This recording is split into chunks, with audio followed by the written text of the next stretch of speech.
नमस्कार, सुप्रभात. मी प्रणिता बोरसे. आपण पाहत आहात TV9 मराठी. बुलेटिनच्या सुरुवातीलाच महत्त्वाची बातमी. अंतरवाली, सराटी आणि वडीगोद्रीत रात्री तणावाची स्थिती निर्माण झाली आहे. वडीगोद्रीतून अंतरवालीकडे जाणाऱ्या रस्त्यावर बॅरिकेटिंग केल्यानं वाद झालाय.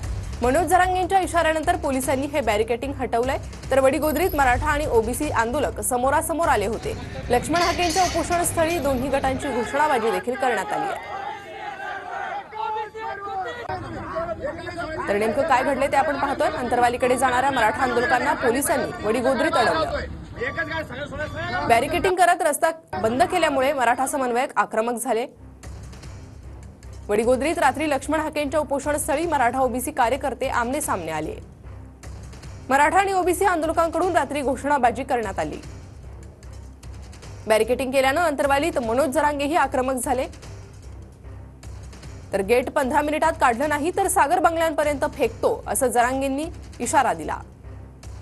रात्री जरांगेंचा दीपक केसरकर आणि शंभूराज देसाईंसोबत फोन देखील झाला. तर जरांगेंच्या इशाऱ्यानंतर पोलिसांनी वडीगोद्रीतील बॅरिकेटिंग हटवले.